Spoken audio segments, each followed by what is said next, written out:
Guys, sekarang kita udah sampai di pos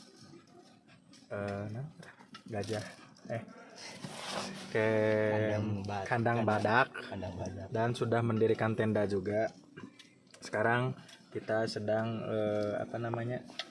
masak-masak sendiri karena di gunung itu asal kalian tahu ya jarang ada yang masakin. Jadi walaupun laki-laki semua ya harus bagaimanapun juga harus bisa masak. Nah, antara lain kita membawa sardensis ya, kemudian sosis ini kita untuk untuk burger. Tomatnya udah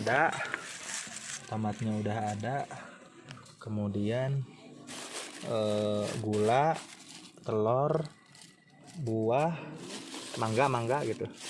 Ada Nutrijel juga, ada kopi, minyak, tiktak, ada saus, ada Indomil, aqua, beras. Nah, ini untuk sandwichnya nanti. Nah, ini untuk alat bahan-bahan sandwich.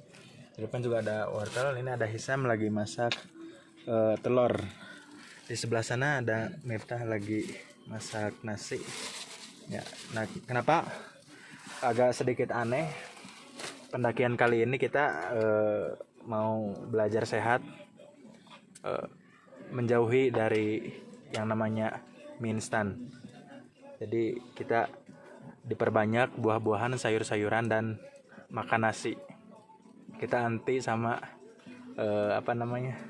mie instan karena kita anak sehat, bro. Pendakian itu harus bukan hanya dibarengi dengan kekuatan pikiran, tapi harus dibarengi dengan kekuatan mental. Dan mental harus dibangun dengan kesempurnaan dalam berkonsumsi. Sekian dari saya. Lanjut terus ikuti. Ya, menu makan kita hari ini ada sosis, saus, kemudian pilus Garuda. Tidak di endorse ya. Ini ada nasi dan telur anti mie-mian. Mantap. Di sana masih ada sayur, sardensis, burger, buah-buahan dan lain sebagainya. Mantap. Makan pertama di kaki Gunung Gede. Mantap.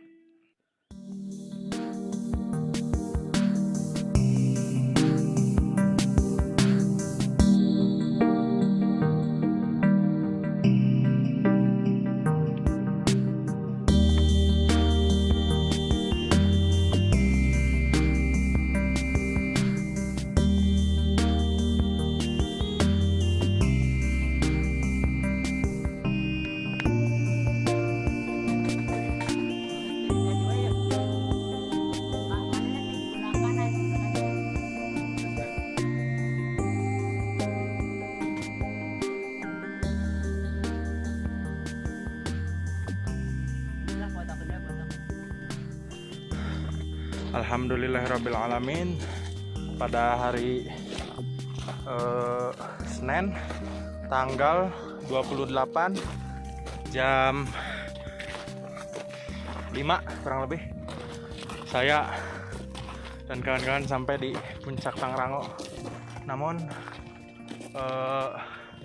sedikit berkabut ya, mohon dimaklum. Saya pertama kali bertemu dengan pohon edelweiss. Mantap. Kita sedang menuju Tugu Monas.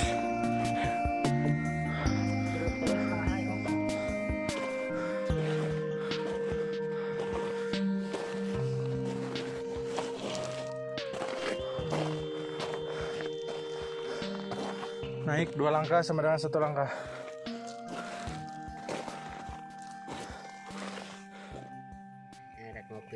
Coy, sekarang kita udah di tenda. Sekarang udah jam 8 malam. Suhu di tenda mencapai 19 derajat. Suhunya rusak sih.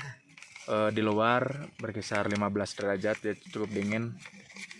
Dan katanya semakin malam di Gunung Gede ini Isu kan semakin naiknya dingin Celsiusnya. Celsiusnya. Alhamdulillah di sekitar tenda kami mulai redup. aman ya, nggak ada yang berisik, karena ya ketika mendaki itu tahu tujuannya senang-senang, tapi senang-senang kita dibatasi dengan senang-senang orang lain.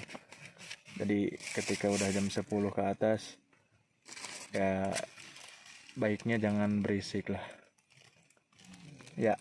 Iya siap. Anjir. Ya Miftah, Kang Miftah kan di sini sebagai pendaki yang bisa dikatakan sering ya ke gunung-gunung lain. Nah, coba dong kasih tips persiapan apa saja yang harus disiapkan untuk naik gunung.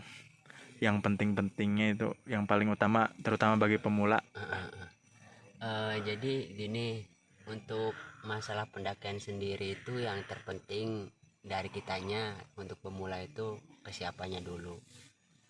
Artinya kesiapan tuh kesiapan dari rumah, bahwasanya tujuan kita mendaki itu mau apa, seperti itu yang dimaksud kesiapan itu seperti itu. Setelah kesiapan tujuan kita sudah tahu tujuan kita mau apa, terus kita harus mengadakan ikhtiar seperti jogging lah, setidaknya 1 minggu itu 3 kali, atau sebelum pendakian itu 3 kali jogging gitu, dengan durasi yang setiap kalinya itu meningkat. Misal pertama 2 jam, 3 jam sampai 4 jam dan seterusnya. Itu dari kesiapan finansial ya.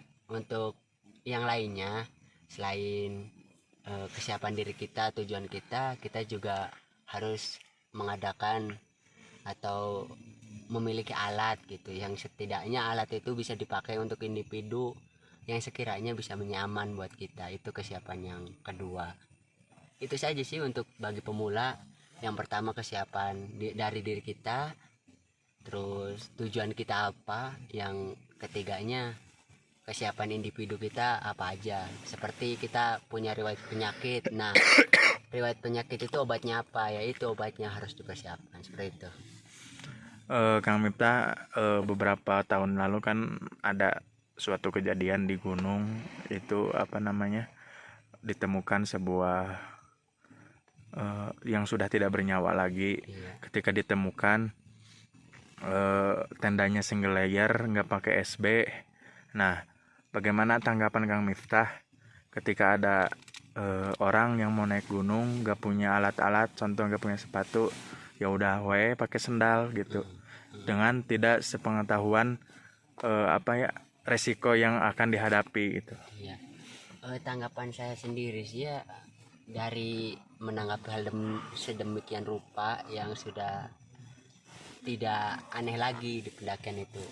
Mungkin tujuan awal itu kembali ke tujuan awal, bahwa seseorang itu tujuannya apa gitu, hanya ingin bertapakur gitu, apa mencari penyakit. Kalau tujuannya ingin bertapakur ya kita harus ngikuti konsekuensi pendakian itu seperti apa, alat-alatnya, kesiapannya. Nah, kalau untuk cari penyakit ya itu bisa jadi itu adalah cara terbaik gitu. Nah, tanggapan saya bagi teman-teman yang ingin mendaki, haraplah dipersiapkan dari segi finansial, terus ekonomi dan lain sebagainya, karena itu sangat mendukung gitu, seperti itu. Kalau banyak nih sekarang pendaki-pendaki zaman sekarang itu ke gunung itu berdua sama pacarnya, bahkan sudah ditemukan beberapa bulan lalu terjadi di sebuah gunung, saya tidak mau sebutkan ya, begitu di dalam terjadi yang tidak sepantasnya terjadi di dalam tenda gitu. Ya, tanggapan saya itu hal yang sangat tidak lazim gitu ya, dalam artian di gunung itu kita ya setidaknya lah merasa tidak ada apa-apanya di hadapan Tuhan. Itu yang pertama. Terus yang kedua, kita juga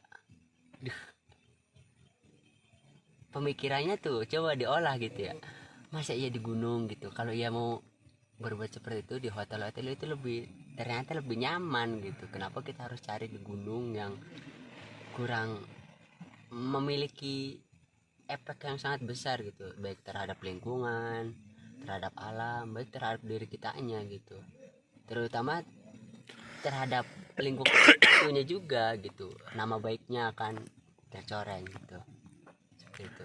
Nah, ketika naik gunung kan ada aja, pasti ada di setiap gunung mempunyai peraturan masing-masing. Dilarang menyebutkan berbicara kotor dan lain sebagainya. Nah, Iya. Menurut Kang Miftah, hal ini itu gimana gitu? Aturan-aturan seperti itu dalam dunia pendakian, khususnya di gunung-gunung yang sudah memiliki lisensi atau nama baik gitu ya, itu sangat wajar. Bagaimanapun kita di rumah jabatannya tinggi atau di mana jabatannya tinggi, ketika datang ke suatu daerah kita tetap saja tamu. Maka dari tuan rumah tersebut menyiapkan peraturan-peraturan tersebut gitu. Nah, kita selaku tamu bagaimana juga harus menghormati akan peraturan tersebut. Tujuannya apa sih? Tujuan peraturan tersebut yaitu pertama untuk keamanan diri kita, misal tidak boleh berbicara kasar karena ditakutkan terjadi apa-apa. Terus yang kedua juga tidak sepantasnya di alam kita berkata jelek seperti itu. Jadi efek dari tingkah laku kita itu akan kembali ke kita dan juga ke alam. Jadi ya seyogianya tamu itu menghormati tuan rumah dengan cara menaatinya seperti itu. Harapannya seperti itu, semoga kita menerima atau menyadari bahwasanya kita itu cuma tamu gitu, nggak lama di sini gitu. Berarti tidak meyakini bukan berarti tidak menghormati gitu ya. Nah iya, seperti itu bisa. Satu kata Kang Miftah buat pendaki zaman sekarang yang baru-baru tuh. Iya, bagi para pemula pendakian Indonesia khususnya, bagaimanapun juga saya juga berawal dari pemula gitu. Apa yang kalian alami mungkin sudah saya alami juga dulu gitu. Nah, tetap niatkan tujuan kalian itu untuk bertafakur atau untuk beribadah kepada Tuhan gitu. Jangan tinggalkan sholat, terus bawa apa yang mestinya dibawa, dan juga jaga alam, jaga diri kita, dan juga jaga lingkungan. Salam lestari. Ya, siap. Terima kasih Kang Miftah.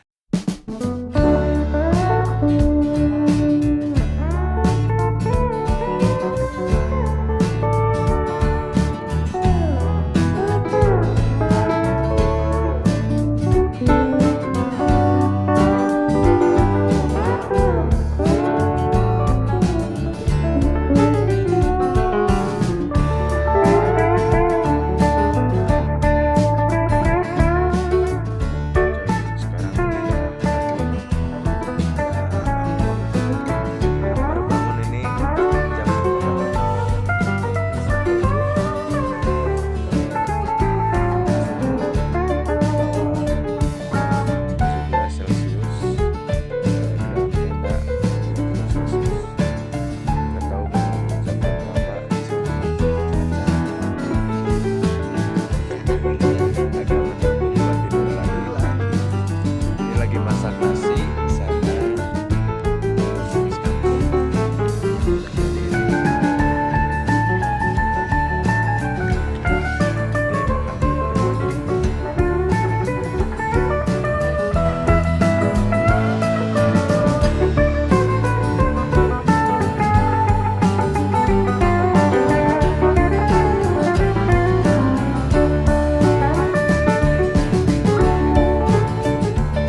Yo coy, sekarang kita sarapan pagi. Kita sarapannya itu menunya ya ada kangkung, telur, kemudian sosis, ada bonteng, timun, kemudian salada ya, salad, saus, kemudian nanti setelah makan kita akan makan burger. Cuci mulutnya ada semangka, ada jelly, Nutrijel, kemudian ada ini nih buah mangga. Siap. Dan minumnya ada Teh manis. air putih dan teh manis, ada mayones juga. Kita makan guys, yuk. Ya. Sekarang hari kedua kita muncak Gunung Pangrango. Kemarin kita ke Gunung Gede dan ke Surken. Sekarang kita hari kedua di muncak ke Pangrango. Kondisi jalan sejauh ini dari kandang badak masih terbilang enak. Belum terlalu banyak tanjakan, masih banyak landainya. Ya semoga kita sebelum jam 12 kita harus sampai di puncak Pangrango, karena jam 1 kita turun ke base camp. Ikutin terus, mantap.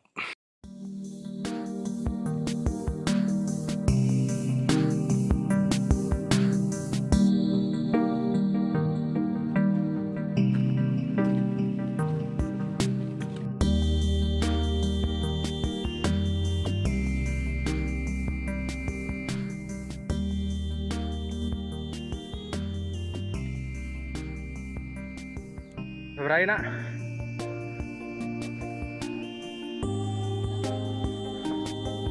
Jam 12:15 itu udah sampai puncak Pangrango.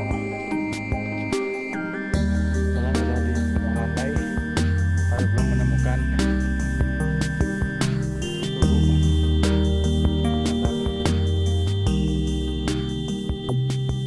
Oke guys, sekarang udah di puncak Pangrango, gunung kedua yang kami daki. Ini tugunya Pangrango 319 mdpl. Ya lumayan lah. Mantap.